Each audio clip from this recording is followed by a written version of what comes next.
seja bem-vindo ao Momento Coopera Podcast. Você cooperado, cooperada, você que nos acompanha. Esse é o momento em que o microfone está aberto aqui nessa mesa para contar histórias de cooperados, para inspirar você que nos acompanha. Dividindo o microfone comigo, o presidente da Coopera, Valmir Rampinelli. Tudo bem, presidente? Olá, Giovana, tudo certo? Mais uma vez aqui no nosso podcast e hoje com o nosso convidado especial, né? Quem é Todos são especiais, mas esse, quando a minha mãe ouve a voz dele, ela diz, esse aqui não é aquele que mora aqui perto? E eu digo, a voz do nosso convidado é muito conhecida e a repercussão daquilo que ele diz também é muito importante, principalmente com os agricultores. Nós temos algumas referências. Quando nós recebemos os agricultores, eles vão lá e dizem assim, o Silmar Vieira falou, e é o Silmar Vieira que está conosco. Mas aí vocês já mandaram comprar o arroz comigo, não? Eu comprar o arroz deles? Não, tem uma história, né? O Miro Rocha lá em Forquilinha diz o seguinte, eu só agradeço, Miro, quanto é que tá o arroz? Tá tanto? Não, o Silmar disse que tá mais, então vai lá e vende o arroz para ele. Tudo bem, Silmar? Tudo bem, prazer enorme estar aqui com vocês. O Silmar é o convidado que eu vim tranquila gravar hoje, porque eu disse para ele e para as meninas que estavam aqui. É o convidado que a gente abre o microfone, senta e sabe que vai ter uma boa conversa, que vai ter muito conteúdo. E que se nós dissermos assim, Silmar, vamos falar sobre xícara. A gente fala 2 horas aqui sobre xícara, ele vai trazer todas as referências. Fala mais que o homem xícara. Da cobra. Então, é um grande prazer te receber aqui. Prazer é meu, e receber o convite e vir falar é bom, né, cara? Quando eu descobri que alguém pagava o cara para falar, isso é uma maravilha, isso é o céu na terra, né? E quando que você descobriu que pagavam para falar? Rapaz, eu comecei a descobrir, assim, ó, desde criança, eu sempre disse que o meu maior defeito e a minha maior virtude são a mesma coisa. A minha maior virtude é falar, o meu maior defeito é falar. Eu falo demais, isso eu tenho consciência disso. Então, a minha vida foi sempre uma luta para manter o equilíbrio e dizer assim, vou deixar só a parte positiva. Mas, claro, todo ser humano erra, eu sempre falei demais e paguei pela língua comprida, né? Mas aos 12 para 13 anos de idade foi que eu comecei a usar o microfone. Todo mundo dizia, vai ser advogado, porque quando falava bem antigamente, vai ser advogado, vai ser jornalista. E eu acreditei. O padre, né? O padre. Mas aí a comida no seminário não era boa, não deu. Eu fui pro seminário, mas eu disse, não, esse negócio da comida aqui não é... Não gostei, caí fora. E aí aos 12 anos eu comecei, lá também perto da tua terra natal, no São Francisco. Tinha uma discoteca lá, chamava Discofilândia, que era dos meus primos, o Fidelis e o Vanderklaus Tskoski. E aí eu comecei a dar os anúncios de baile, semana que vem grupo tal, é isso, tem aquilo, tem aquilo outro. E aí festas, eles tinham esse som volante, que hoje voltou até no interior, tem muitos, o Clipe Som faz muito isso, né? Festa. Aí era bingo da festa de igreja, escolha da rainha do clube de jovens, né? O grupo de jovens das comunidades faziam muito isso na época no interior, as comunidades, que era um jeito de arrecadar dinheiro para os grupos de jovens. Lá no Tirilo, Vila Lourdes, enfim, Morro Grande eu fui fazer. E aí, fazendo isso, cantando bingo nas festas. E aí, não enjeitava nada. Né? E a época ia só por me divertir, porque eu trabalhava com outras coisas. Né? Era um hobby, não visava lucro. É porque eu gostava. Olha só. E aí chegou um determinado momento, foi virando profissão. E eu fui tarde para o rádio, porque a maioria ia para o rádio naquela época, com 15, 16, por aí. E eu fui chegar no rádio aos 18 para 19 anos, eu fui mais tarde. Né? Porque a gente tinha, depois de trabalhar na Coopera, foi a minha primeira assinatura, primeiro carimbo na carteira ali, foi como almoxarife e na lojinha de material elétrico que tinha na Coopera. Foi a primeira assinatura na minha carteira de trabalho, no dia 5 de julho de 1989. Que idade você tinha na época? 15 anos. Olha só, 15 anos. 15 anos. E tinha loja já de material elétrico da Coopera na época? Tinha uma loja de material elétrico. O Nequinho Forjarini era o chefe da loja, o almoxarife, e eu era ajudante dele. tinha na cooperativa, aonde hoje é o auditório Alfredo Misto, aquela porta ali era a porta de entrada, né? Tinha um balcão onde ficava o pessoal da contabilidade, fatura, né? E aí logo em frente aqui era o caixa e à esquerda era a lojinha, à direita era a sala do presidente, Isso. à época era o seu Bruno Bach, e à esquerda era a lojinha de material elétrico. Mas o rádio te fisgou. Que rádio? Era o que eu queria, era a Rádio Eldorado. Ah, Eldorado. Eu queria trabalhar na Rádio Eldorado. Então eu brinco com as pessoas hoje, tem um filme chamado Duas Vidas, com Bruce Willis. E que aborda, eu assisti esse filme na faculdade de psicologia como uma aula sobre a crise da meia-idade. Eu não vou... Olha, alerta de spoiler, né? No filme ele se encontra com ele menino e com ele idoso. Tá? Quando ele chega nos 40 anos, ele vai fazer esse balanço da vida dele. O que valeu a pena na minha vida? E tem uma questão muito legal, que quando ele se encontra com ele menino, o menino diz, cadê o nosso cachorro? Não tem. O quê? A gente não tem um cachorro. Que era ele menino, tinha o sonho de ter um cachorro, pilotar avião e tal. Então ele menino foi cobrar dele, adulto aos 40 anos, na meia idade, foi fazer as cobranças. O que tu realizou dos meus sonhos? A psicologia fala que na crise dos 40 anos, tu volta lá e te pergunta o que eu queria fazer da minha vida e o que eu fiz. E como é que eu quero chegar ao final. Tá? E esse balanço, quando eu faço esse balanço, e eu já fiz esse balanço, cara, foi muito legal, porque encaixou todas as peças. Tudo que eu queria fazer, eu fiz. E o rádio foi uma dessas O menino, o Silmarzinho, lá de 8, 9 anos de idade, venceu a queda de braço. Eu fui teimoso o suficiente para fazer exatamente o que eu queria fazer da minha vida. Se esse menino que iniciou na cooperativa perguntasse para o Silmar hoje, fez tudo o que tinha que ser feito? Olha, eu acho que tudo não. Eu poderia ter feito mais, talvez gostaria de ter feito melhor. Mas se eu voltar hoje assim, disser, Valmir, tá satisfeito? Tô. Valeu a pena? Valeu. Eu acho que essa é uma coisa, né, com a qual eu falo, quando eu falo com a gurizada mais nova, eu diz, cara, tem que valer a pena a vida. Eu não sei o que vale a pena para cada um, mas tem que valer a pena. Eu tenho um dó, né? Porque no português não é uma, é um dó, né? Mas me dá dó quando a pessoa diz que chega domingo à noite e fica triste porque no outro dia tem que trabalhar. Caramba, meu, quando dá domingo à noite eu já estou fazendo planos do que eu vou falar no dia seguinte na rádio, como é que eu vou falar, quem é que eu vou entrevistar, o que eu vou abordar. Tô louco para voltar para lá.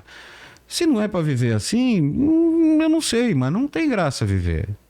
E aí as pessoas muitas vezes ficam anos ligadas a empresas, né, onde dizem, amanhã tem que ir para o banco, né, amanhã tem que ir para... Robôs de crachá. Cara, não vale a pena viver. Pede as contas, filho. Vai fazer o que...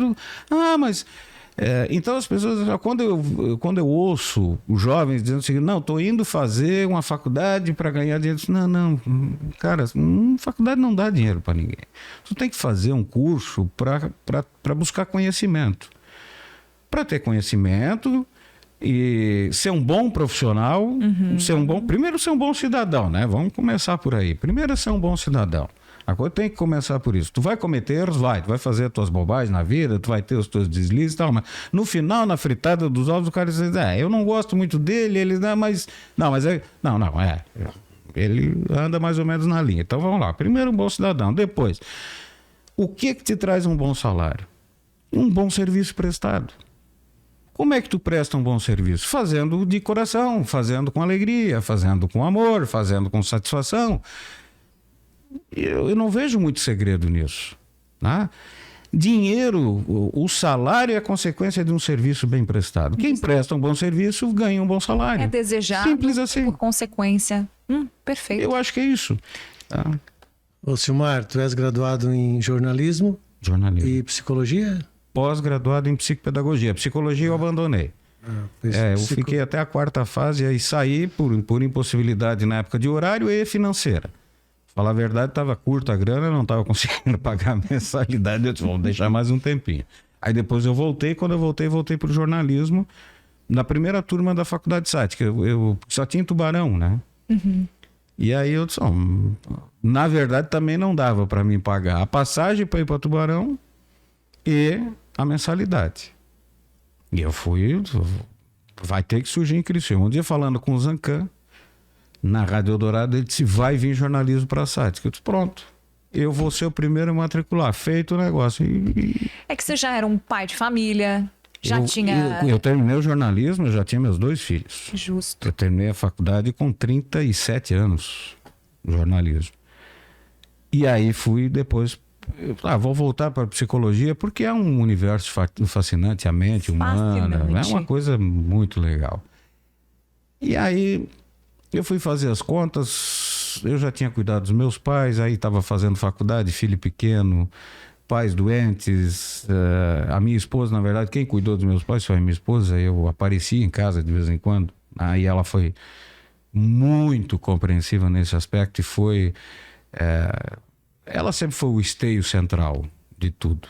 Isso eu nunca escondi, nunca deixei de falar para ninguém. Porque, assim, atrás de um homem, de um grande homem, sempre tem uma grande mulher. Às vezes o cara é que está atrás da... Ou lado a lado, né? Marido e mulher, esposo e esposa fazem a coisa ir para frente, né? E ela foi um esteio magnífico para isso, né? Cuidar dos filhos, dos meus pais e tal, e me dar a condição, a tranquilidade que eu tinha de, claro, trabalhar. Sábado, domingo, feriado, rádio, palco, apresentações e tal. Mas aí eu cheguei a um momento, cara, só isso também não dá. Calma, vamos lá, deixa eu aproveitar um pouquinho mais a família. Aí pensei em voltar para a psicologia. Disse, não, toda noite, 5 dias por semana. 4 anos. Mas a psicologia são 5 anos, 600 horas de estágio. Eu disse, TCC. Não é mais isso que eu quero para minha vida. Aí veio a pós-graduação. A cada 15 dias, uma sexta-noite, um sábado, o dia inteiro. Excelente alternativa. Né? De qualquer forma, ela te dá conhecimento novo. E eu não ia atuar como psicopedagogo, como não atuei. Né? E aí é que muita gente não entende. Mas então por que tu foi fazer? Para ter conhecimento. E é uma pena, não é só no Brasil. Eu acho que no Ocidente como um todo, eles só justificam tu ter conhecimento se esse conhecimento reverter exatamente. Pecuniariamente. É como se conhecer por si só já não bastasse. Só no autoconhecimento já é o suficiente, né? Fazendo para se autoconhecer já é o suficiente, não precisa mais, né? Sócrates coloca, né, eles foram procurar os filósofos, né, da antiga Grécia, para cada um dar uma frase para colocar no templo de Delfos, né?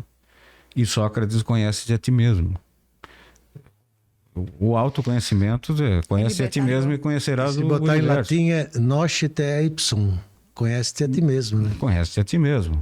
Quem nos dera, né? Silmar, sabe que eu ia perguntar, porque falou da psicopedagogia, dessa busca de conhecimento. Eu brinquei no início que a gente for falar de xícara aqui com você, a gente fala 2 horas. Fonte de... Você é uma pessoa que tem um conhecimento bastante generalista. Você fala sobre diversos assuntos e fala sobre diversos assuntos com profundidade. Quais são as tuas fontes de busca de conhecimento? Porque além da graduação, da pós-graduação, de onde é que vem esse repertório tão amplo? Almanaque, palavras cruzadas, aquelas enciclopédias, nós não tinha a Barça, era a Farsa. Não era a Barça, era a Farsa. Que eram as imitações da Barça, né? A Barça não... Primeiro que tinha que ter um móvel, né, para pôr a estante. Claro, letras. Não tinha nem. Não adiantava. A nossa estante era de fórmica, então se botasse a Barça, caía e destruía. Mas assim, almanaque. Leitura. Tudo. O livro da família tinha uma publicação que é da editora aqui da terra do Padre Rael, São Leopoldo, editora, me foge agora, tem lá, é o livro da família. Sim. E é uma publicação anual. Então a gente tinha 10, 12 anos de livro da família estocado em casa. Quando eu lia o desse ano, eu voltava a ler o de 10 anos atrás. Porque não tinha dinheiro para comprar livro. Eis o meu lamento, que na minha infância a gente não tinha mais dinheiro para comprar livro, que eu adorava ler. Tá? Então eu lembro que a minha avó, a mãe da minha mãe, ela era ela tinha devorado todos os livros da biblioteca da paróquia. A paróquia Sagrado Coração de Jesus em Forquilinha, na época, tinha uma biblioteca. Ai, que legal. Ela tinha devorado todos os livros recomendados para as senhoras, né? Porque nem todo livro era recomendado para as senhoras, né? Mas ela tinha lido todos. A minha mãe lia, como é que é? Novela de revista. Tinha isso, tinha os atores que estavam na Globo, tinha nas revistas. Minha mãe lia novela, era o que ela tinha acesso. E tinha uns livrinhos de romance, eu não vou lembrar o nome agora, mas eram uns, como é que é aquele livro de bolso, pocket book, né? Que é livro de bolso.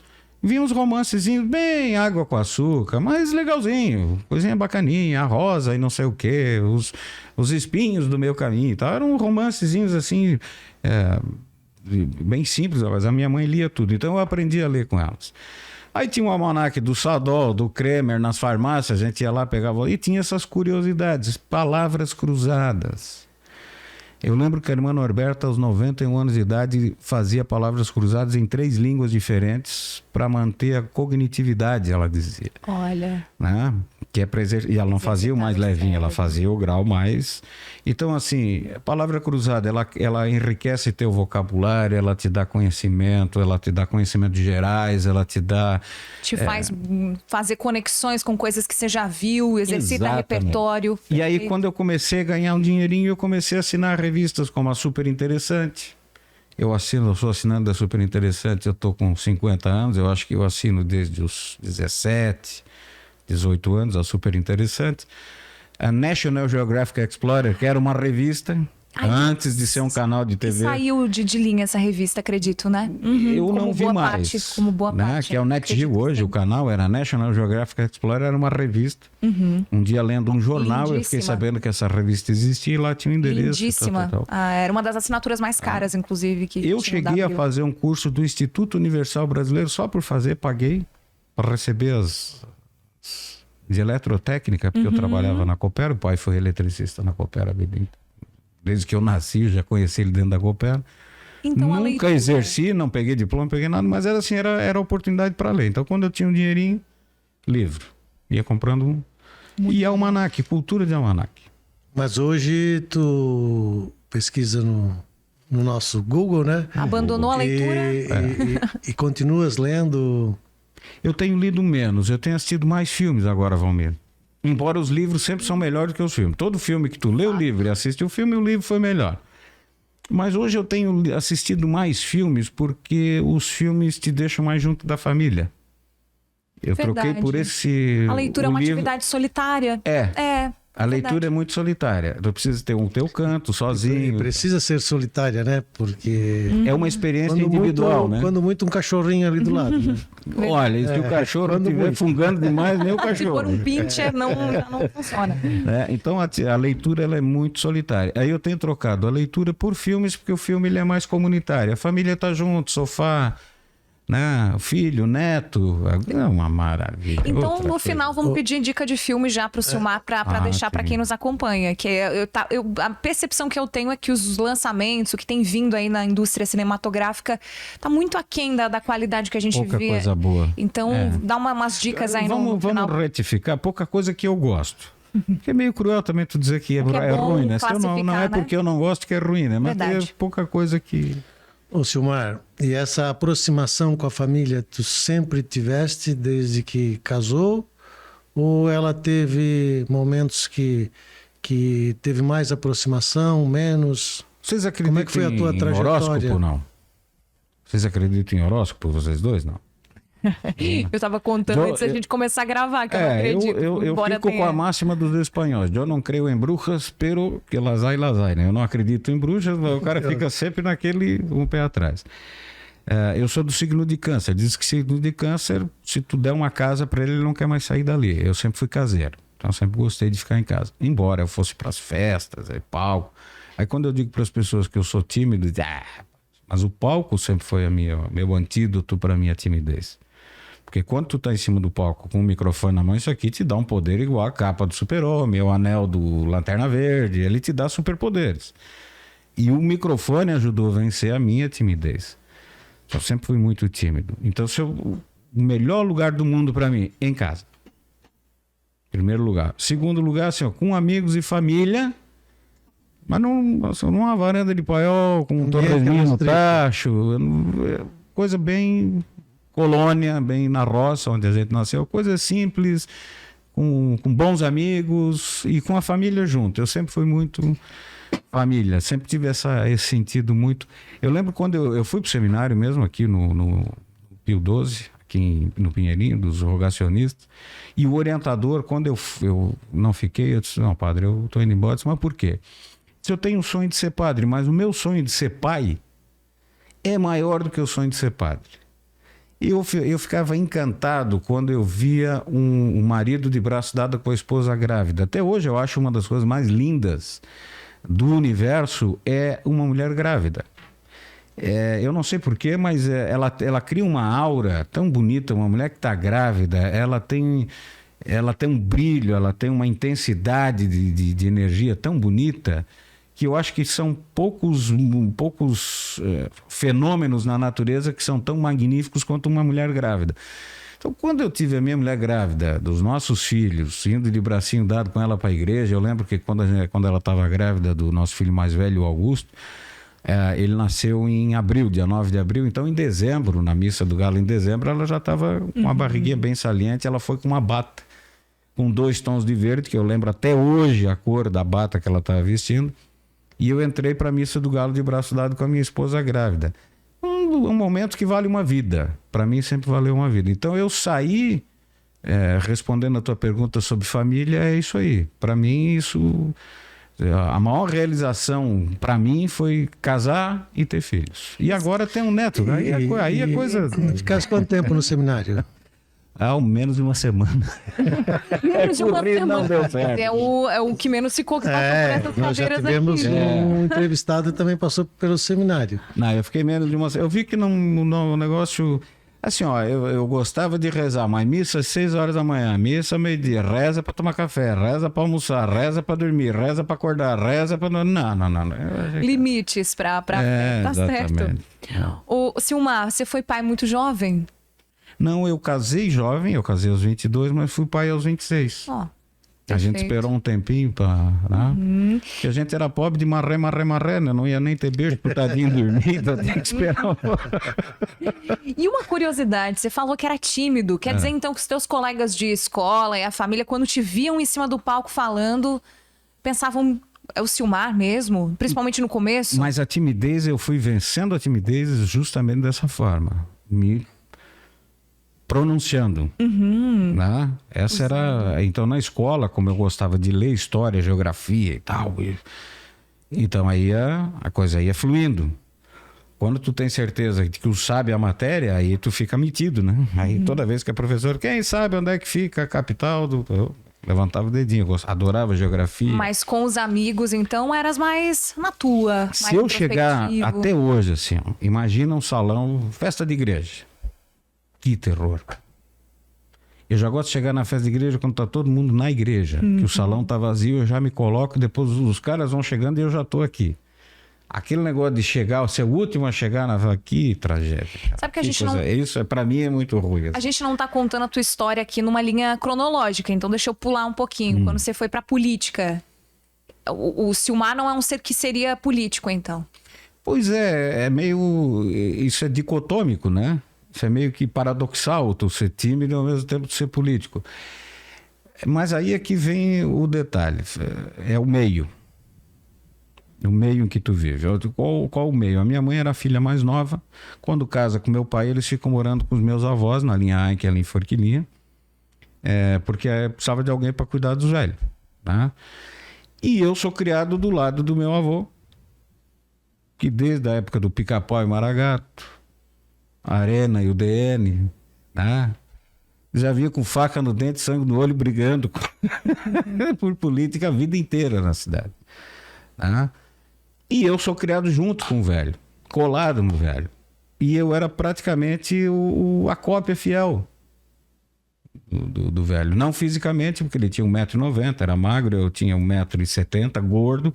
Mas eu era a cópia fiel, digamos, da personalidade do velho. que era o seu Frederico Tiscos, que adorava uma política, brigava com quem fosse preciso por causa de política. Era o DN, acho, né? Ele virou PSD.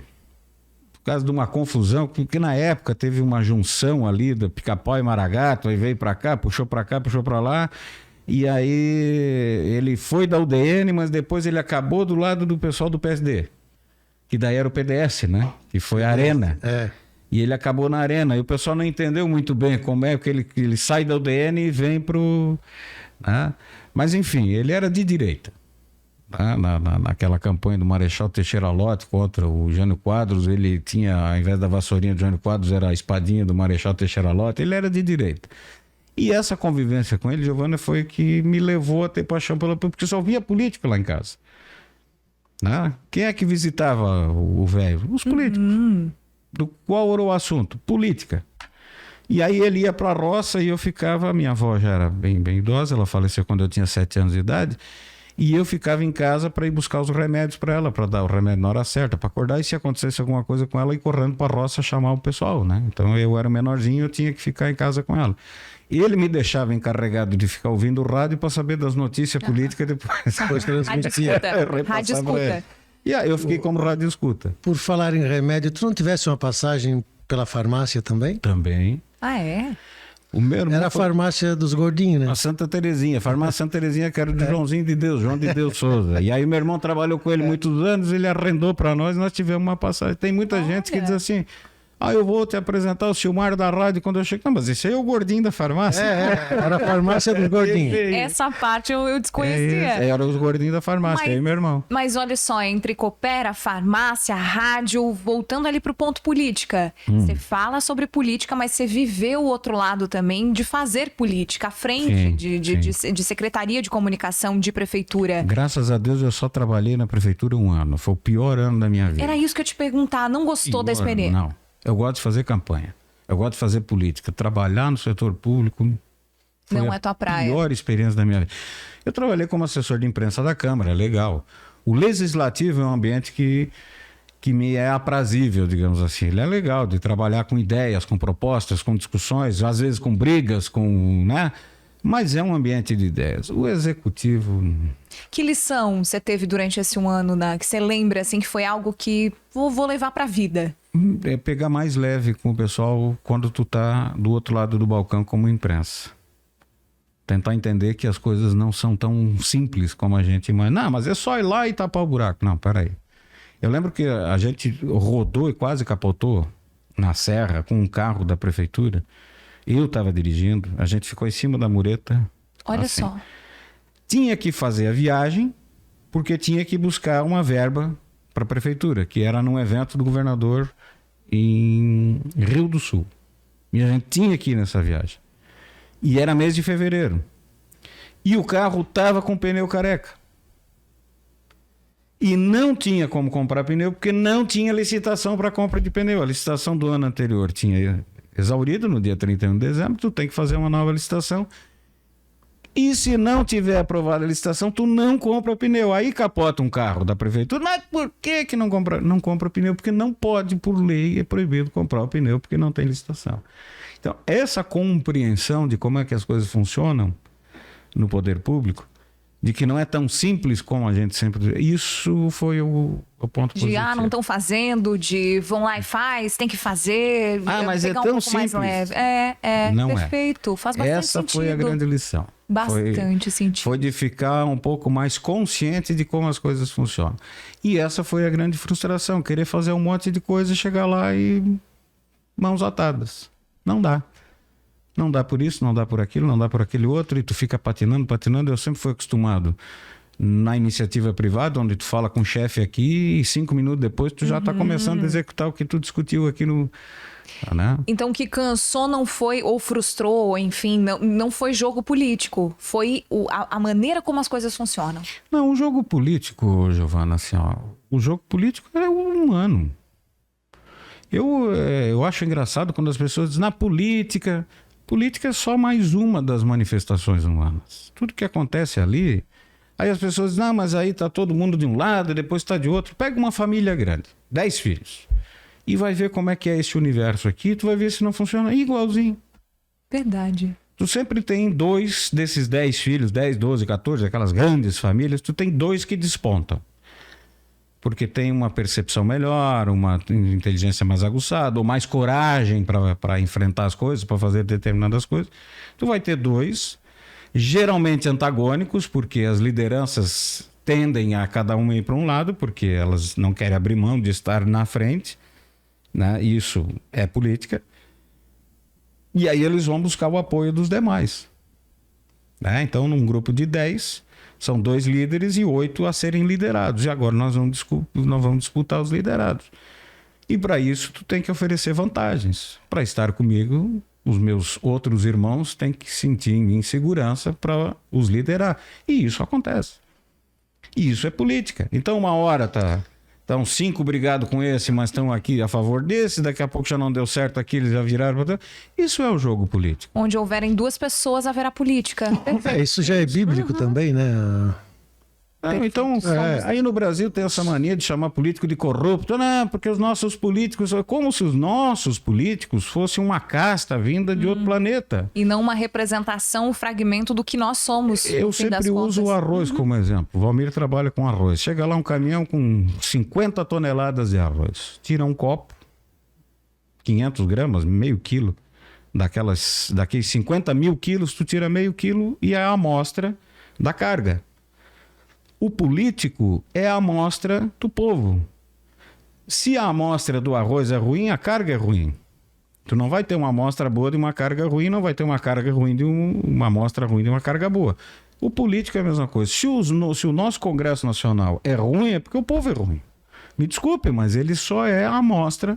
O que está lá é uma amostra, é uma prova do que é a sociedade. Política ou agronegócio? O que te dá mais prazer falar? Ou os 2?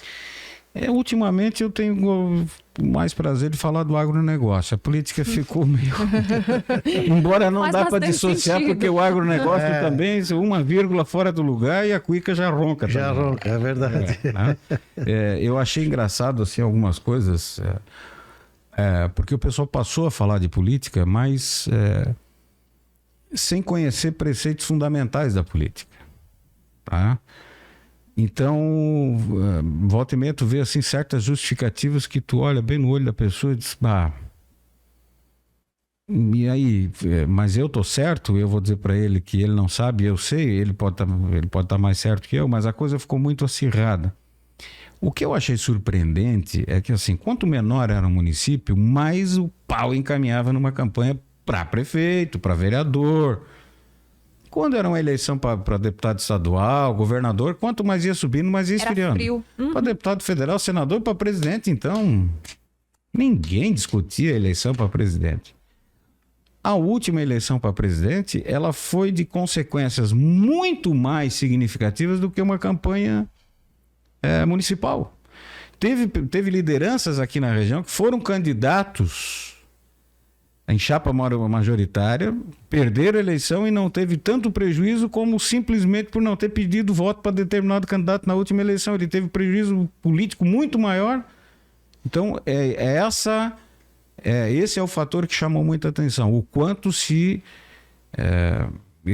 exacerbou essa questão da polarização para uma eleição federal, que era uma coisa que era tão fria. Eu tenho 30 anos, não me recordo no meu tempo de vida de ter briga de família, de dividir a família por razões políticas numa esfera federal. Para a prefeitura, sim. Para a prefeitura, sim. Sim, comum. Para a prefeitura, mas para a esfera federal, é verdade. Federal. E essa polarização, ela se mantém, né?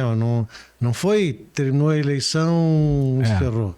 Ela continua, e tanto é que ainda existe... Eu acho que a política, me vieram me perguntar, o que tu acha desse nós e eles? A política sempre foi nós e eles. De novo, a gente volta à questão, desde as famílias, é sempre um lado ou outro, é o irmão A ou o irmão B. A política sempre foi isso. Eu sempre digo isso assim, você vai fazer campanha ou por amor ou por ódio. Ou porque eu amo o Valmir, ou porque eu odeio a Giovana. Ou o contrário. Então, o que motiva uma campanha política sempre foi o amor ou o ódio. Como coordenadores de campanha, marketing de campanha, palco, a gente sempre tentava puxar isso. Outro fazia aquela imagem, né, amorosa, linda, romântica de um candidato, família, blá, blá, blá, aquela coisa. Ou o cara que tinha sido atacado pelo inimigo, que era o pessoal do mal, porque sempre o pessoal do mal é do outro lado do muro, né? O outro lado da cerca é o pessoal do mal e aqui é o pessoal do bem. Isso eu acho mal barato. Quando diz assim, nós somos o... Vilão e mocinho, quando na verdade não existe vilão e não existe mocinho. Porque é essa coisa meio que de cinema norte-americano, cinema norte-americano, na verdade, o teatro grego já tinha isso, né? Do bem e o mal, né? Essa luta. A dualidade. Enfim. Então, os bandidos, e aí tu tinha que pintar os caras de bandido e tu de mocinho e tu criar essa... Né? Então, tu vai por amor ou por ódio. A política sempre foi isso. Então, eu não vejo isso como algo fora da curva, o que está acontecendo hoje no Brasil. Talvez isso lá na frente surta um resultado positivo. Quem sabe isso vai nos fazendo nos interessarmos por política e aí, me desculpe, a frase é forte, mas quem sabe a gente começa a aprender a falar de política, aprender a votar. Perfeito. Né? A discutir, aprender a discutir. fazer discussões construtivas, perfeito. Porque eu falei no rádio algumas vezes, disse, olha, em grupos de WhatsApp de agricultores, se vocês estão falando de mais em política e de menos em política agrícola. Claro, todo mundo sabe quem é que os agricultores, 99,9%, para não dizer 100, 99,9% defenderam. Mas quem que eles odeiam e quem que eles amam, né? Quem que eles odeiam e quem que eles amam. Quem é um mocinho e quem é um bandido. Tudo bem, isso é uma escolha e eu acho que a escolha deles não é sem motivo. Né? Porque vamos falar com todas as letras, a esquerda no Brasil nunca fez força para o agronegócio gostar da esquerda. A esquerda sempre teve um viés de criticar o agronegócio, que eu acho uma coisa ridícula. Né? Assim como a direita tem os seus mantras e fica dizendo sempre algumas pseudo-verdades que não são, a esquerda também tem uns mantras ridículos, como a agricultura é inimiga do meio ambiente. E se prova por A mais B que é justamente o contrário. A agricultura é quem mais cuida do meio ambiente. Você já teve medo de se posicionar se posiciona com essa questão política? Porque a gente fala muito da imparcialidade no jornalismo, mas a minha visão é que imparcialidade não existe. Nós somos seres parciais em tudo que a gente faz. O Raul Seixas tem uma música que diz o seguinte: Durango Kid, que era um cara dos gibis, né? Durango Kid só existe no gibi. Quem quiser que fique aqui e entrar para a história com vocês. Negócio de bancar herói para levar balaço no meio da coisa, e no final do gibi ninguém vai lembrar que tu morreu. Que foi tu, o índio que morreu na estrada lá atrás. Né? Eu tenho certos cuidados para não entrar nessa indústria do cancelamento que tem hoje em dia, que é extremamente cruel, porque não é só para ti, é para tua família, os teus amigos. É um grupo de pessoas que é cancelado pela idiotice das pessoas, pela falta de conhecimento. Isso não é novidade. Isso não é novidade. Se tu analisar, por exemplo, Sócrates, se é que ele existiu, que tem gente que hoje que põe em xeque, inclusive a própria existência de Sócrates. Sócrates não afirmava nada, ele só perguntava, e por perguntar, mataram o cara porque ele estava causando agitação. Ele não afirmou. Sócrates não tem nenhuma afirmação, ele só perguntava. Né? Tanto é que o método socrático é justamente o porquê. Por quê? A maiêutica de Sócrates. Né? Exatamente. É de ir conduzindo com dúvidas. Né? E o cara irritou tanta gente que mataram o cara por causa disso. Então, esse não é um medo de me posicionar. Tanto é que eu fiz campanha. Eu hoje admito, eu fiz campanha com arma dentro do carro, andei armado de madrugada, levei tiro em campanha política. Então, se é por medo, eu não tinha medo disso.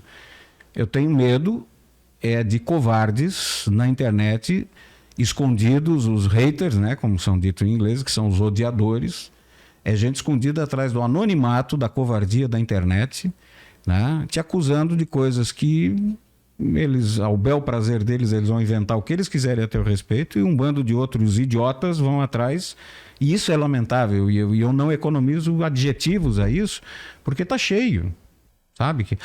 Então é verdade, se o que está dizendo ali me agrada, passa, é o crivo de verdade hoje, é se me agrada ou não me agrada. Esse é o crivo. Manada no digital, é isso aí. É isso aí, então disso eu tenho medo, sim, eu não dou chance para esse tipo de oportunista tentar destruir a minha carreira, minha vida, o meu nome e a paz da minha família.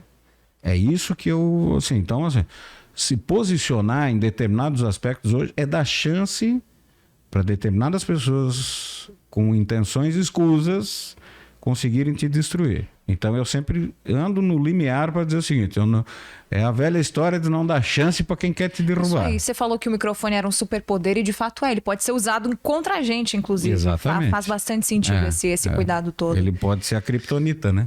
Pode ser. Silmar, nessa vida toda que tu tens 52 anos? 50, vou fazer 50 anos esse ano. 50 anos. Ainda não fiz, vamos lá, vamos ver.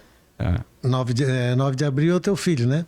9 de abril é meu filho. Abril é um mês especial. Para mim. Eu também acho. Para ti também, né? Eu também acho. Nasceu a minha esposa, eu casei, nasceu a minha filha e vai nascer minha neta. Então, para mim, é um mês... Agora, nesse mês. Maravilha. Te então, prepara para uma felicidade que tu não conheceu até hoje. É um mês especial. Mas assim, na tua trajetória, algum golpe, tu sentisse algum golpe que a vida te deu... alguma coisa que te deixou assim arrasado, sem chão, destruído, que tu custou a se reerguer? Como eu falei, como a família, e tu vê tudo que eu falo, tem medo de te posicionar, o meu medo é família, é o que atinge família. Então, para mim, tudo que atinge família me atinge, forte. De novo, família para mim é uma coisa muito... Qual é o legado? Porque quando eu lembro do meu pai, as pessoas dizem, pô, tu fala do teu avô, do teu pai, da tua mãe quase todos os dias no programa de rádio. É porque eles estão presentes nos meus conceitos. Eles são eu sou eles. Né? Já que a gente usou o Super-Homem aí da Kryptonita, né? Eu acho bonito um determinado trecho do filme do Super-Homem onde o pai dele diz o seguinte, eu vivo em você. E os nossos antepassados vivem em nós. Nós somos a soma deles. Exatamente. Nós somos a soma deles. Eles vivem em nós. Eles veem o mundo através dos nossos olhos. Então, tudo que aconteceu assim, tudo que mexeu em família, para mim, sempre foi muito... Agora, é evidente. Assim, é uma coisa que eu não escondi de ninguém, que é a minha doença. Né? Eu sempre acho engraçado que dizer, fulano está lutando contra determinada doença. Não luta contra a doença. A gente luta apesar da doença. É mais um fator, né? A gente segue lutando. Porque tu luta todos os dias, desde a concepção, tu já luta lá dentro do útero para sobreviver, tu luta para nascer, porque para nascer já não é uma tarefa fácil, né? Mas assim, é mais uma das lutas. Então sim, porque a doença, ela mexeu também com a minha família. Porque você não tem um paciente. E eu sei que as pessoas não gostam nem de falar no nome da doença. Eu disse, não, cara, lá no dicionário a doença que eu tenho aquela doença. Não, eu tenho um câncer. Eu faço quimioterapia para controlar o câncer. Né? E eu estou aqui convivendo com o câncer. Né? E eu e o meu corpo, e dentro do meu corpo estão os tumores, nós estamos indo. Seguimos andando. Mas sabes que todos nós... essa consciência da finitude que a doença de alguma maneira nos traz é algo que todos nós deveríamos carregar. Quais lições que você tem conseguido extrair desse momento e que valem para todos nós? Uma delas é olhar para trás e ver o que vale a pena. Aquilo que a gente falava lá no começo. O que vale a pena fazer? Isso é uma coisa que é inevitável. Quando tu leva a porrada, quando eu tive o diagnóstico, o troço tu vira o mundo vira de ponta cabeça. Tu tens... A palavra já é ruim, né? Vamos falar a verdade. Eu sei que eu falo o nome, mas eu sei que a palavra já é ruim. Câncer, pum. Tu tem câncer. Essa frase, e aí eu converso com os médicos, os oncologistas, ninguém prepara os caras na faculdade para dar uma notícia dessa para ninguém. Embora mais de 90% dos casos de câncer hoje tem cura, tem tratamento e cura. Outra parte tem um tratamento. Eu sou, por exemplo, hoje um paciente crônico, assim como um diabético, assim como um cardiopata, né? E assim como um cardiopata ou um diabético, vai chegar um determinado momento que a medicação não controla mais a doença e nós passamos a ser pacientes terminais. Como todo ser que vive. Agora, o fato de receber o diagnóstico ele te joga de ponta cabeça. Eu vi 2 frases na internet muito interessantes. Num chat, né, numa sala de bate-papo de pacientes oncológicos, pessoas que têm câncer. 2 mulheres. Uma dizia o seguinte: quando eu parei de perguntar por que eu, e passei a perguntar por que não eu, a minha vida melhorou. Pode parecer simples, mas faz toda a diferença, porque tu vira a chave da autopiedade, que depois do ódio, minha opinião, depois do ódio, o pior sentimento do ser humano é a autopiedade. Tá? O ódio, eu ouvi a frase muito legal, o ódio é um veneno que tu toma querendo que o outro morra. Não dá certo nunca essa equação, porque eu odeio outra pessoa, eu tomo veneno querendo que ela morra, não dá certo. Então, depois do ódio, a autopiedade é o pior sentimento humano. Poxa, mas por que eu não? O que eu tenho melhor do que milhares de outras pessoas no mundo que já passaram ou estão passando neste momento por esse mesmo problema que eu? Eu não tenho nada mais especial. A outra diz o seguinte, que eu vou morrer, todos nós morreremos. Ninguém sabe o dia e a hora. E não me importa o quanto eu vou viver. Hoje, para mim, eu digo para as pessoas, eu parei de contar os dias e passei a contar as aventuras. Falei para ti isso por telefone outro dia. Eu disse, eu parei de contar os dias e passei a contar as aventuras. Contar dia não é vantagem para ninguém. Porque aí tem uma frase que diz o seguinte, por que comemorar aniversário se é menos um ano, não é mais um? Mas que coisa... tem coisa deprimente, né? Tu leva a vida assim, pensando que cada dia não é mais um, é menos um, mas para aí, querido. Aí... Mas você passou a olhar para algumas coisas e pensar assim, poxa, pra que isso? Não vale a pena. O Rubem Alves tem aquela menina e as jabuticabas. Quando tá com a bacia cheia, a gente chupa a jabuticaba displicentemente, né? Vai desperdiçando e tal. Quando nota que as jabuticabas estão terminando na bacia, nego, aí tu rói até o caroço. E aí o Rubem Alves diz o seguinte, eu já não tenho mais tempo nem paciência para as intermináveis discussões para discutir quem vai ser o secretário-geral do coral. Nada contra os corais, que são maravilhosos, importantíssimos e tal, mas sabe, essas discussões de ego, não dá mais tempo para isso, eu não quero mais saber disso. Sabe, quem é mais bonito, política, né? Quem é o melhor, quem é o pior. Tal. Continuo escrevendo sobre política, porque a política continua me fascinando, porque a política é a mola propulsora do universo, né? Eu não tenho dúvida do universo, do nosso universo, né? Do mundo humano. Né? Continuo escrevendo, mas eu não entro mais nessa assim, não, quem é o mais bonito, é esse ou aquele. Então essas coisas, isso tudo são coisas positivas que a própria doença te traz. Essa coisa de olhar para trás, né? E aí eu fui buscar... os italianos trouxeram isso no seu DNA e faziam isso aqui meio que sem entender por que faziam. Porque os italianos foram os criadores do mosaico. Né? Que é juntar peças que a princípio não tem. A cerca de taipa é um mosaico, né? As cercas de pedra é a arte de achar combinação onde não tem combinação.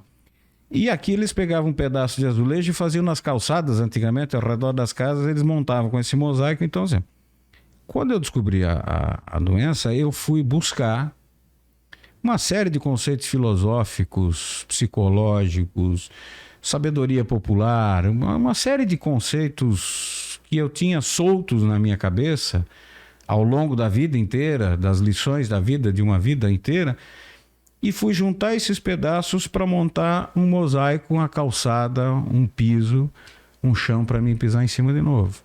E deu certo. Então todos esses conceitos, tudo isso que essa sabedoria das pessoas mais antigas, dos mais velhos, conceitos filosóficos, teológicos, psicológicos, sociológicos, tudo aquilo que eu fui recortando a vida inteira como algo que me servia, hoje eu estou conseguindo juntar para pisar em cima, para ter um chão para pisar em cima. E o livro tem feito parte desse mosaico? Muita gente perguntou por que eu não tinha escrito um livro ainda. Eu não achei que eu tivesse nada de importante para pôr num livro. Dizem que para ser homem de verdade tem que ter filho. Plantar uma árvore. Escrever o verbo. Árvore eu plantei diversos. Filhos eu tenho 2, né? Já floresceu ainda mais porque tenho neto. Tu vai ver, tu vai ficar assim também. Tu vai ficar chato que nem eu sou. Agora só falo do neto, né? O Bernardo, aliás, é o Bernardo. Mandar um abraço para o Augusto e a Catarina, que são meus filhos. A Luciana, minha esposa. A Bruna, minha nora. E que é a mãe do Bernardo, meu neto. Então assim, floresceu. E o livro, eu vi tanto papel ser desperdiçado com ego, De repente o cara escreveu um livro, eu disse, mas o que tem aqui que... Não tem nada, sabe? E eu não tinha nada que valesse botar no papel. Sinceramente, não... Cara, isso não... O meu TCC na faculdade, isso aí já está valendo pelo livro. Essa publicação já fica, já debita aqui. Só um parênteses, com muito menos que o Nada do Silmar, teve muita gente que escreveu livro de 400, 500 páginas. Então, imagina o teu Nada, mas enfim, não, fecha parênteses. Aí quando eu peguei essas duas frasezinhas na internet que me ajudaram a levantar no momento que eu estava no chão, que eu estava caído, que eu tinha tombado, capotado com a notícia... Eu disse, pô, se tiver um parágrafo do livro que fizer isso por alguém, aí vai ter esse livro vai ter valido a pena. Fiz uma análise muito forte se esse negócio de escrever um livro não era só ego. Falei, não é ainda o último resquício do meu ego, deixar o livro e tal. E aí já tinha 70 e poucas páginas escritas, apaguei tudo. Ego, cheguei à conclusão, apaga essa porcaria. Eu não vou fazer. Apagou, excluiu? Paguei. Aí, conversando um dia com um amigo, ele olhou pra mim e disse, cara, ego foi tu apagar as 70 Nossa, eu ia falar exatamente isso. Eu digo, gente, mas será que ego não é você pensar que talvez o que você tem pra dizer não pode ajudar outras pessoas, ou não tá assim, perfeito o suficiente? Teu egoísmo te levou a apagar o troço. Aí eu fui lá no computador, aí tu vai atrás dos meninos, né? Tá. Querido, como é que eu faço para recuperar uma encrenca que eu apaguei? Tinha 70 páginas escritas, não recuperei 70, recuperei 30 e poucos e tal. Mas estou escrevendo. Mas assim... Tem nome já? Já chegou nas 70? Não cheguei de volta. Eu tô meio na malandragem, assim, eu tô meio que barganhando. Eu fico aqui enquanto eu escrevo o livro, mas eu tô indo... Eu tô fazendo a barganha. É sobre vida, é sobre a tua vida, tem nome. É sobre o seguinte, eu tenho gente. 2 nomes, mas ele só vai... Ele é um livro pós-mortem. Isso pode ser meio chocante para as pessoas, mas esse livro aqui só depois que eu morrer, seja lá quando for. Mas o livro não vai ser publicado em vida. Então vai fazendo um parágrafo por dia, né? Bem devagarinho, né? Por quê? Porque ele tem que ser meio que Memórias Póstumas de Brás Cubas. Eu quero que ele seja algo para tu dizer o seguinte, porque eu quero saber como é que as coisas vão andar. É porque eu parto do seguinte princípio. Quando a gente... Por que 2 coisas que são...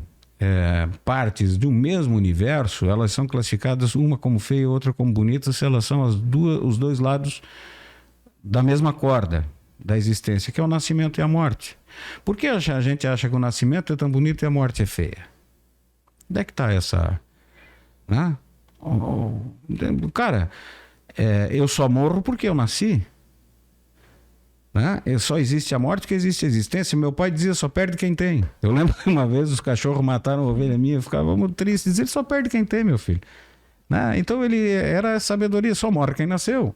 Então nascer e morrer são a mesma mágica da vida. Só viveu quem nasce e morre.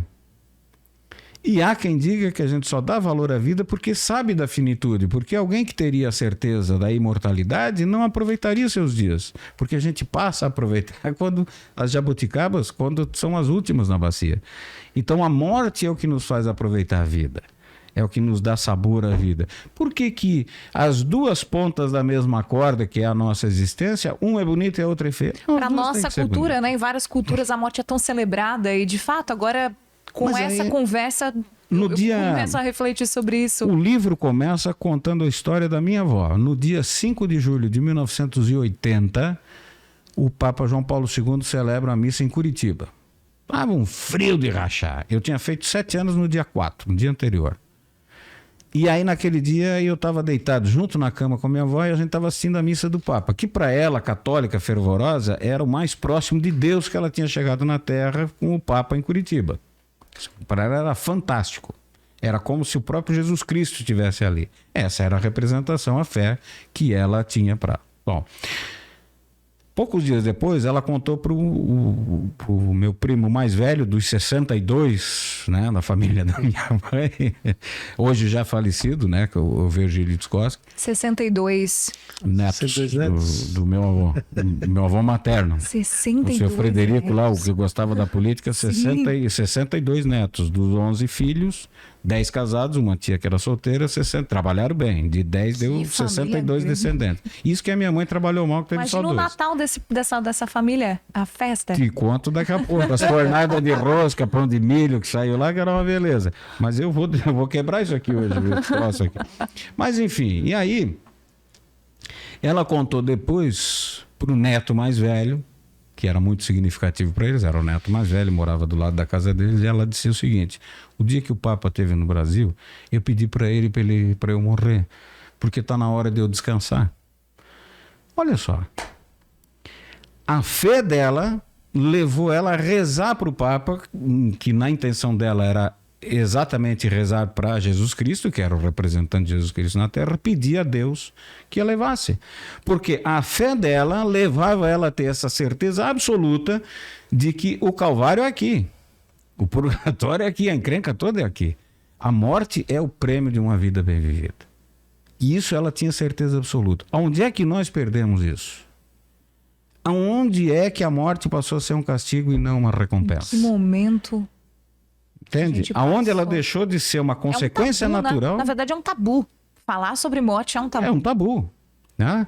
Então, assim, onde é que nós deixamos, onde é que nós perdemos esta fé dos nossos avós? De que a morte era um prêmio e não um castigo. Por que a gente não fala da morte? Porque a morte, bate na madeira. Eu não gosto de falar de morte. Eu não gosto de falar de morte porque chama, queridinho. Não queria ser eu a te dizer, mas tu vai de qualquer jeito. E, sabe? Chamando ou não chamando, vai, né? Ela vai. vem. Então, é uma coisa. Claro, essa negação, o fascínio e a negação, eles são duas faces da mesma moeda, né? Por que todo mundo enche um velório? Por que todo mundo vai lá ver uma. Eles não vão visitar uma pessoa viva, mas enche um velório. É o fascínio da morte. Né? Ao mesmo tempo que esse fascínio se explica que tu estás vendo alguém morto negando a tua própria morte. É meio que um mecanismo de negação.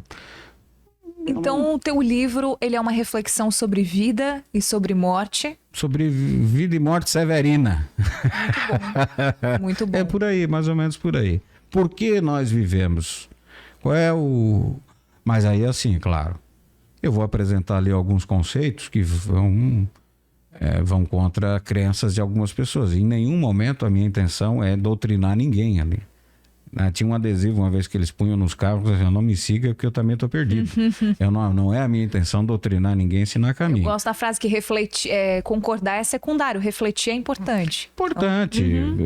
Assim, leia, discorde de 99,9%. Mas, de novo, se um parágrafo ajudar alguém a se sentir melhor num momento difícil da vida dele, excelente, vai ter valido a pena. Tem algumas curiosidades sobre... pra gente... Ficaria aqui com o Silmar, o quê? 3, 4 horas? Ele tem um compromisso em seguida aqui depois da nossa gravação. Então Mas deixa eu te perguntar uma coisa. Já teve algum entrevistado que te colocou numa saia justa que você nunca vai esquecer? Nesses anos todos de microfone? Teve coisas... Eu botei gente pra fora do estúdio. Olha... Por falta de ética. Por faltar com a verdade numa entrevista. O cara veio dizendo que tinha determinada formação e não tinha. Começou a falar um monte de bobagem no ar. Mas baseado em que tu tá dizendo? Baseado na tua cabeça. Tchau, vamos pro intervalo. Eu botei o cara para fora do estúdio.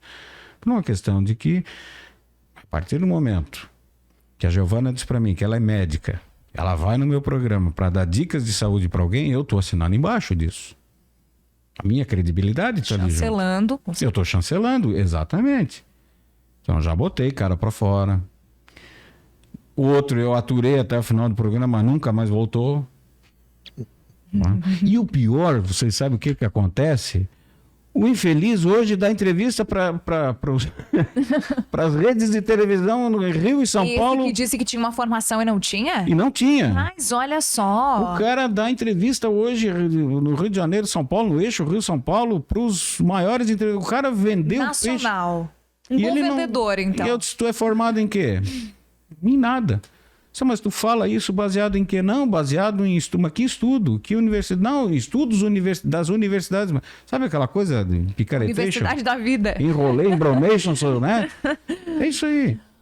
E o cara, surpreendentemente, já que estamos falando no assunto, volta e meia eu pego aqui, o fulano dando entrevista para nego que devia identificar o que eu identifiquei. Mas... Olha... O Silmar é um nosso cooperado, né? Eu ia perguntar do Coutinho, mas vamos falar da Coopera, então. Então pergunta do Coutinho, depois nós vamos para a Coopera. Depois nós vamos para a Coopera. Eu ia perguntar da relação com o Coutinho, como é... Começou em 2004. Então... Furacão Catarina. Furacão Catarina. Essa coisa de cultura de almanaque, eu lia muito, eu sempre tive um pânico de vento, medo, perdi.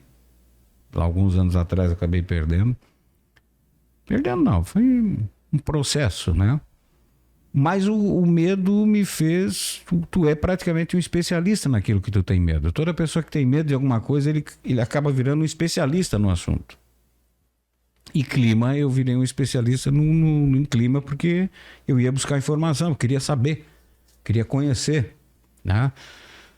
E aí em 2004, quando veio um furacão, todo mundo começou, furacão. Até hoje, a maioria das pessoas não sabe qual é a diferença de um ciclone tropical, extratropical, subtropical, uma tempestade tropical, um tornado. Eles confundem tudo, botam tudo na panela e fazem uma minestra. É tudo uma coisa só, e não é. E aí, quando falaram em furacão, eu disse, cara, mesmo em países preparados, Japão tem pelo menos 5 ou 6 furacões atingem o Japão, porque o Japão é um arquipélago, são ilhas, num mar muito quente. Então lá furacão passa todo dia. Uma coisa que é certa é que vai ter furacão, né?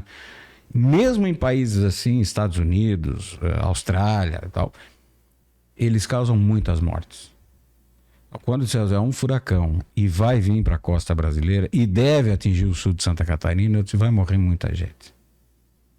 Isso eu tenho certeza. E uma das formas de tu tentar evitar mortes é pela informação. O rádio. Principalmente o rádio. Em 1974, o que ficou no ar?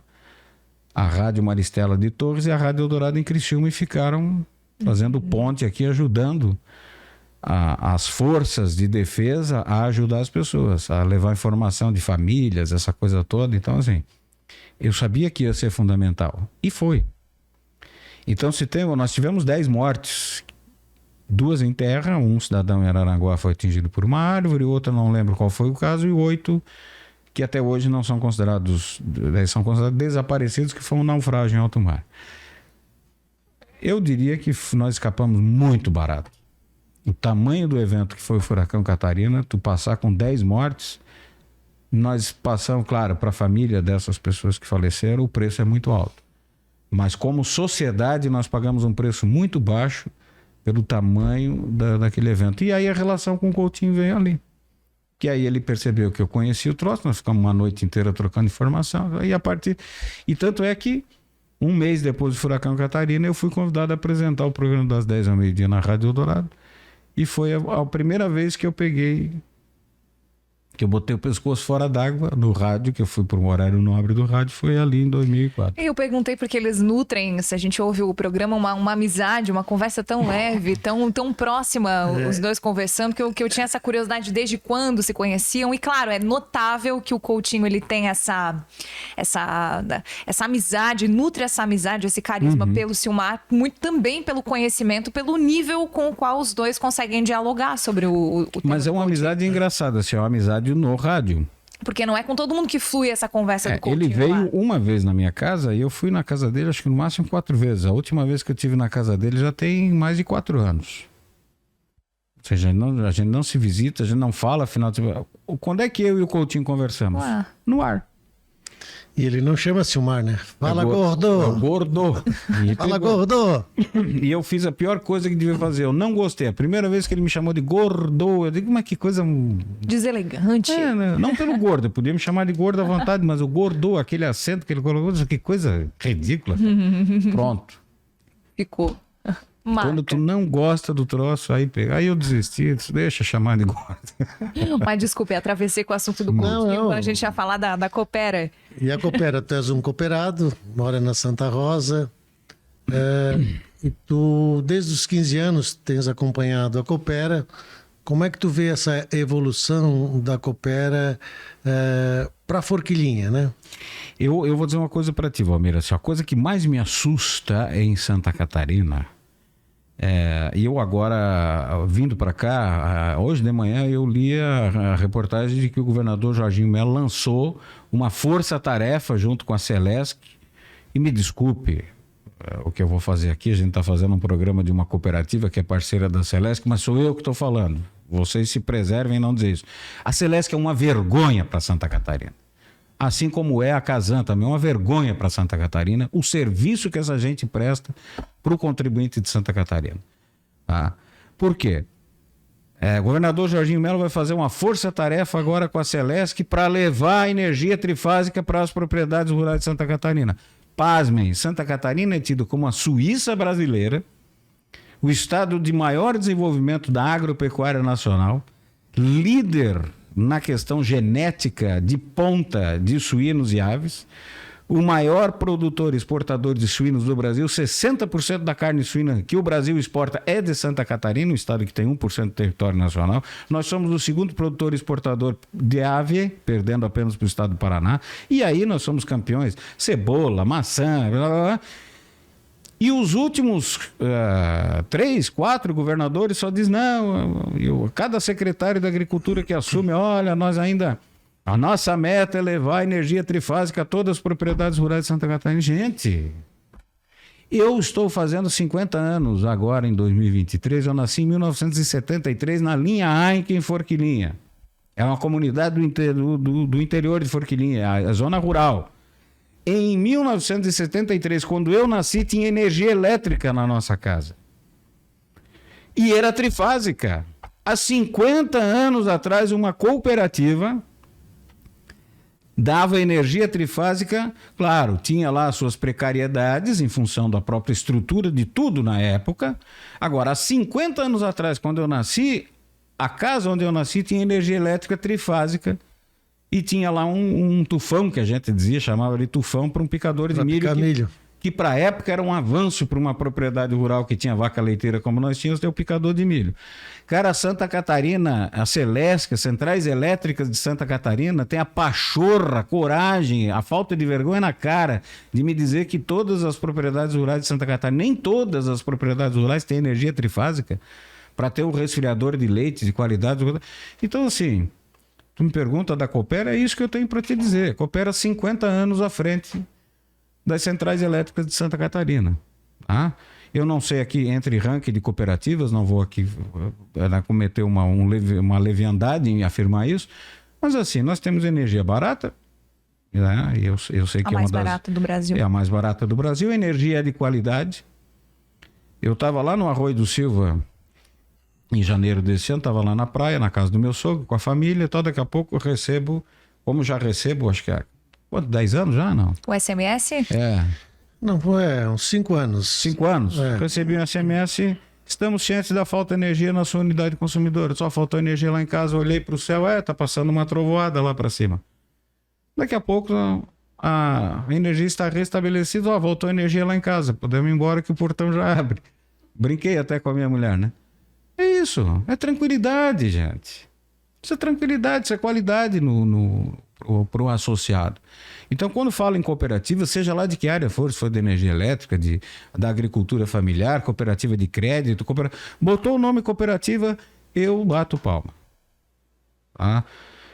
Se todas as cidades catarinenses tivessem energia elétrica de cooperativas, com a qualidade que a nossa Coopera tem, essa cretinice não estaria acontecendo dizer que ainda tem propriedades rurais em Santa Catarina. E não são poucas, aí eu fui atrás, é muita gente. Somente Planalto Serrano, meio oeste. É verdade. Que não tem energia. Como é que tu vai justificar? Nós fomos para a Lua nos anos 60, estamos voltando para a Lua agora e tem propriedade rural na Suíça brasileira, que é o estado de Santa Catarina, que não tem energia trifásica. Se eu sou presidente da Celesc, eu não saio mais de casa de vergonha, né, cara? Se eu sou da diretoria da Celesc, que ganha uma fortuna, aliás, eles ganham muito bem, obrigado. ganho muito dinheiro para ser diretor da Celesc, que eu não saía mais de casa, não deixava bater foto de vergonha, né, se me acontecesse isso. A tua relação com a Coopera também tem a memória afetiva pelo fato sim. do teu pai ter trabalhado tanto tempo com a cooperativa, né, Silmar? E o Silmar também, né? E o Silmar, claro, primeiro emprego ainda, carteira Foi meu assinada. primeiro emprego, mas meu pai trabalhou lá a vida inteira. A cooperativa, eu lembro de todos, eu só não vou levar a placa porque eu não lembro nem das placas dos meus carros, né? Mas os carros que meu pai trabalhava, os carros que a cooperativa tinha desde a década de 70, eu lembro de todos. Né? Porque tinha essa memória afetiva, como tu disse.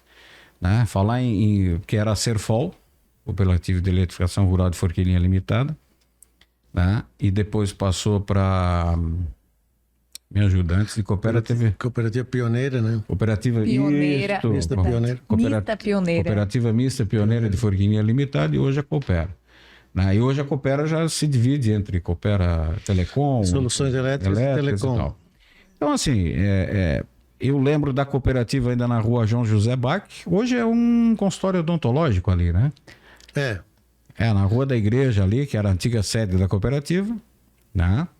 Ah, verdade, que era um galpão, foi um galpão durante muito tempo. Que é colado ali onde é a Secretaria da Saúde hoje, a Rua Coberta, que era a intendência na época, era a intendência distrital, e a cooperativa Serfol.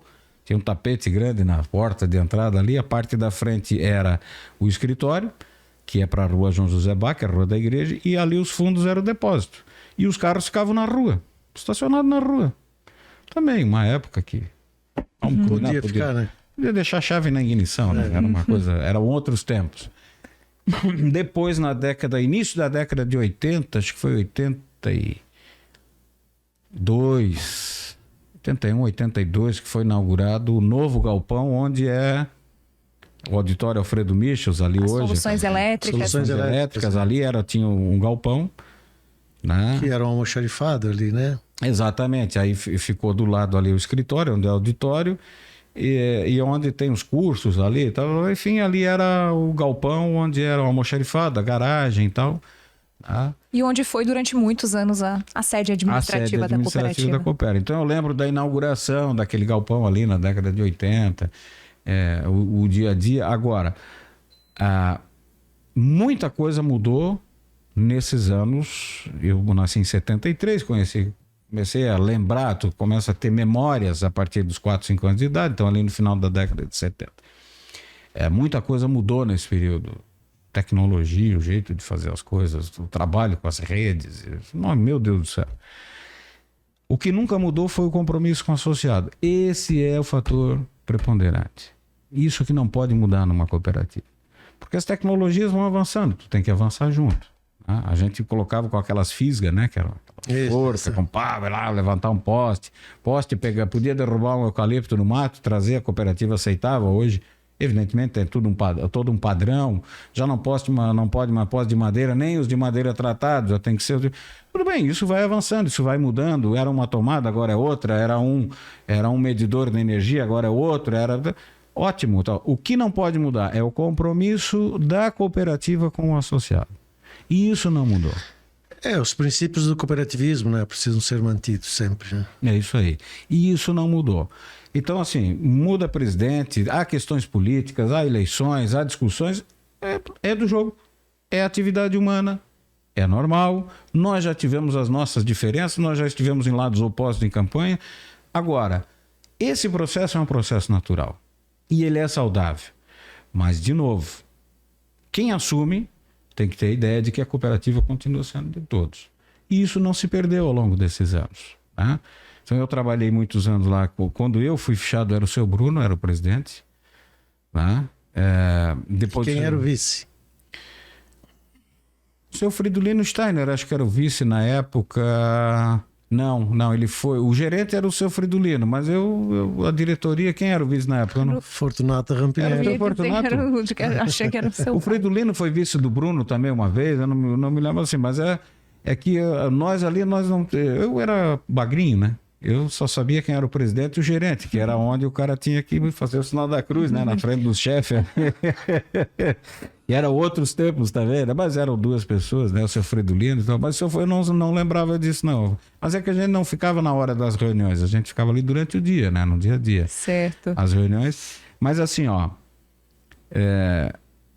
Essa participação de pessoas como o seu Fortunato, e como o seu Fortunato em cada comunidade, ali os seus líderes, os colonos, ou os donos dos comércios em cada uma das comunidades do interior e tal. A força dessa gente ajudando a levar, arrastar poste com boi, a cavar buraco a pá, de braço, carregar poste, levantar poste, ajudando a cooperativa a cooperar para que a energia fosse levada para tudo. Sonho coletivo, uma crença coletiva. Isso é um negócio...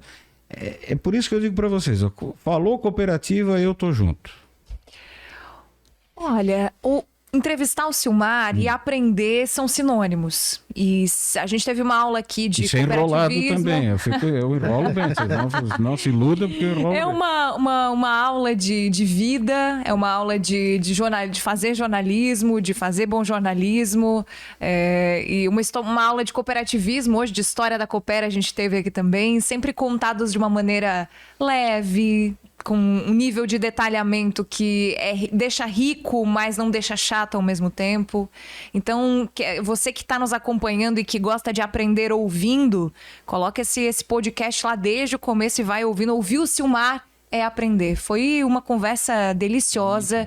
Que grande prazer poder ouvi-lo. Feliz a invenção do podcast, né? Muito... Eu até pensei em colocar um podcast, depois não, eu vou ficar com meu neto lá assistindo filme, desenho animado, agora melhor.